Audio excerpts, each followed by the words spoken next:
And Tottenham have reportedly made a massive new contract offer to Harry Kane, but he's got no immediate intention of signing it while the transfer window remains open. It comes after reports suggest that Daniel Levy is unhappy with Bayern Munich because Thomas Tuchel has held a secret meeting with Harry Kane at the striker's home in London. If that is true, is that against the etiquette of transfer business, or does we have to accept this sort of stuff happens just all the time? It is and it isn't, right? It is in the principle of the idea that once a player has under contract to one club, he wouldn't be really talking to another because he's not permitted to do so unless that club gives him permission to do so. But in the real world, it happens all the time. If Daniel's upset, I'll remind him of how he did it to me with Wayne Routledge. But the bottom line is that I would be surprised if it hasn't happened, and I'm pretty sure that Daniel would be pretty surprised if it hasn't happened, whether he likes it or not. So you think he's met Thomas Tuchel? Oh, yeah, I would think so. I would think that conversation, it's not a secret meeting now because it's all over national newspapers, but I would imagine that happened, yeah. I would imagine that if a manager like Tuchel wants to get a player like Harry Kane, he'd have no compunction. I know managers of the highest echelon that have done that to players and gone on and spoken to them without necessarily going through the correct channels. So do you think that that's a sign that a move to Germany is more likely this window than not? No. I think they're going to have to move heaven and earth if they think they're going to get Harry Kane for 80 to 100 million quid. I don't think so. I've always maintained the view, and it's predicated upon having certain conversations with Daniel Levy, but also looking at it through the prism of what the worth to Harry Kane is to Tottenham. If the main pursuit is top four, and the commodity that the devil that you know best, you're going to get 25 goals out of Harry Kane. If you sell Harry Kane for 100 million quid, you don't know what you're going to get from the next guy coming in. Sebastian Schweinsteiger was right. He thinks that they want him, they could get him, but they can't pay the price that Daniel Levy's going to ask for him, which is what? I don't know, but I would imagine it's a lot more than what Bayern Munich are asking for. I think it's one of those where Daniel will have commercial thought processes that will take him to a point where he'll evaluate the belief. I think he believes he can keep Harry Kane. I think everyone suggests, because conventional wisdom and the orthodoxy of football is once you reach a stage where the media are telling you that you should be leaving a football club and that you haven't won anything at that football club, and ultimately Harry Kane deserves this and this is his last opportunity for a contract, that you convince yourself, or the media convinces itself, that the orthodoxy is that player has to go. It doesn't always work that way.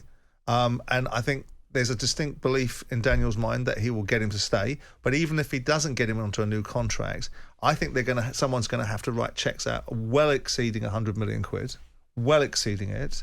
And then you start to get into the world of corporate responsibility. What is the better thing for Tottenham Hotspur?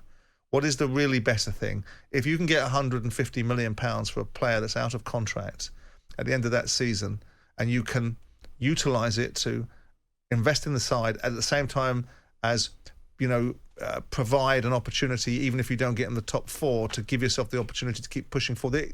They're going to survive that Harry Kane at some point. They ain't got a great history though of him reinvesting the money that they've got from big transfers. No, I mean before. we're talking about the Gareth Bale transfer. Yeah, but I think they've got a different manager in situ. They had AVB at the time then, and I don't think AVB was the answer to everyone's problems. If he was the answer, you should have looked at what the question was in the first place. Also, 100 million quid don't get you much nowadays, is it? Well, it doesn't. It doesn't. But notwithstanding that, it's still a significant amount of money. Mm-hmm. Hence the reasons why West Ham have bitten Arsenal's arm off once they got to £100 million on their key asset, Declan Rice.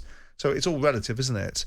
But I, despite the storm of belief that Kane will be out the door, I think there's a distinct possibility that Tottenham will either get him to sign a new deal, which will fly in the face of the orthodoxy, that people think that he's gone, and is entitled to go.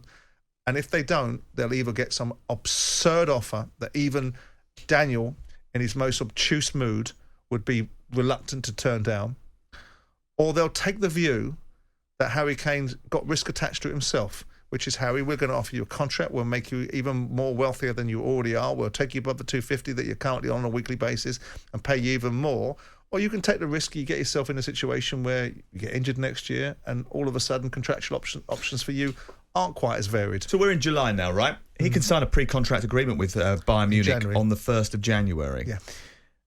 If he does that, what does that mean for Tottenham Hotspur? That means they're going to lose an asset for absolutely nothing next summer. And surely corporate responsibility has to suggest that it's better to try and flog him now. But can you ever argue because this is the argument that no one can have. They can have the argument about a lack of achievement. They can have the argument about the common denominator and being Daniel Levy and no one winning anything under him since 2008. They can have the argument about the difficulty that managers have faced working with him. If they want to have that argument, and they can make that argument, you can never make the argument that Daniel Levy doesn't have corporate responsibility. You've got a football club that's run itself economically better than most football clubs inside the Premier League for Do you think he's getting to the point, though, where he thinks it's a bit tiresome every summer we have the same conversation? I mean, just, hand him off, £100 million, let's get on with it. No, because that's go forward. No one likes to be criticised, and no one likes to be a person that's on the receiving end of abuse. Some people rise to it, some people shrivel from it. Daniel isn't one of those that will shrivel from it. He believes that what he does is the right thing. He will know that he's made mistakes. I'm not his PR machine. There's lots about Daniel that I don't agree with, but there's also a lot about I do agree with. At the time I was in football, I found Spurs and Daniel difficult to deal with at times, but I also knew the reasons why they were difficult to deal with, and if I'd have been on the other side of the argument, maybe I'd have been the same as they were. But I do believe that there's a lot more value in Daniel Levy getting the structure of the football club right, maybe getting himself out of situations that he's got himself into, where the perception of him is that he buys players and he's the person that controls the destiny of a manager by the very nature of the players that he's prepared to give him. That's Joe Lewis that puts Daniel Levy in that position. But I think that ultimately no one in their right mind, even the most rabid Daniel Levy disliker, cannot turn around and say that he hasn't got corporate responsibility, because you've got £1 billion stadium that dwarfs anyone else's in the world. You've got the best training facilities. None of that sits with Spurs fans when they've got no medals in the cupboard. But the commerciality of Tottenham Hotspur is there to be seen. They've been commercially very adroit. They now need to make sure that with Postecoglou, and I think they've got a marriage that's made potentially in heaven with a manager that wants to manage Tottenham Hotspur. Okay, let's ask you a couple of questions that are coming from listeners. Gareth, a Spurs fan, he says, Simon, since you were a chairman yourself, would you offer a compromise of a year's extension with a buyout clause so that he didn't walk out of the door for nothing at the end of the season? And that gives him a season to see what happens under the new manager in Ange Postecoglou. The other problem here is from Danny, who says, what if Kane wants to go?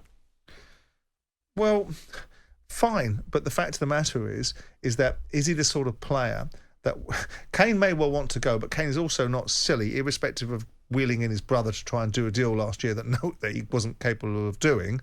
Kane will also understand the economic value and opportunity for him is if he is a free transfer, then he'll bide his time. And if he has to go next year on a free transfer and take all the value, all the 150 million quid, can find its way somewhere into his contract, because it didn't have to be paid for. And I don't mean all of it, I mean a proportion of it, because ultimately his salary He'll get huge wages if he goes on free next year. So he can bide his time. Obviously we've seen Harry Kane talk at the end of last season about the necessity for the culture in the football club to change next season, and people drew their conclusions that people speaking in that fashion would be slightly hypocritical to be someone advocating for going out the door. We saw the kit launch, and the poster boy for the kit launch was Harry Kane. It's because commercially he's so valuable to Tottenham. Sure. And he's still under contract. Understandable. But by the same token, it will show a mindset. If you're a player and you want to agitate to get out the door, and you're going to be prepared to do what it takes to get out the door. And if you say I want to leave, and your chairman says you're not leaving. I had a similar situation with Andy Johnson. I'm not comparing Andy Johnson to Harry Kane, but at comparative worth at the time, Andy Johnson was worth a lot to Crystal Palace to try and get back to the Premier League as an England player. And his attitude was, I want to leave. My attitude was, well, that's good for you, but you're not going to. And so what we'll do is we'll make it commercially worth your while. And if in a year's time the world hasn't turned in the way that I advocate that it will, then I'll let you go to a football club that you want to go to, as long as it's commensurate with a reasonable return for us. And maybe that's a conversation Daniel Levy will have. Maybe because there's going to come a time when Harry Kane is not as important to Tottenham. Maybe there's even an argument that right now that time is here.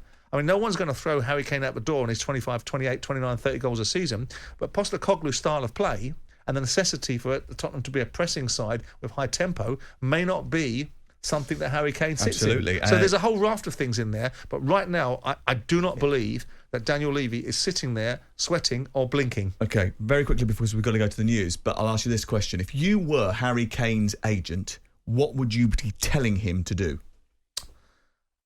You can't put me in that position, because I don't roll in that world. Understanding what agents would and wouldn't do, I don't sit there thinking like an agent. You wouldn't turn around and say to him, you're going to get so much money next summer. You're a businessman.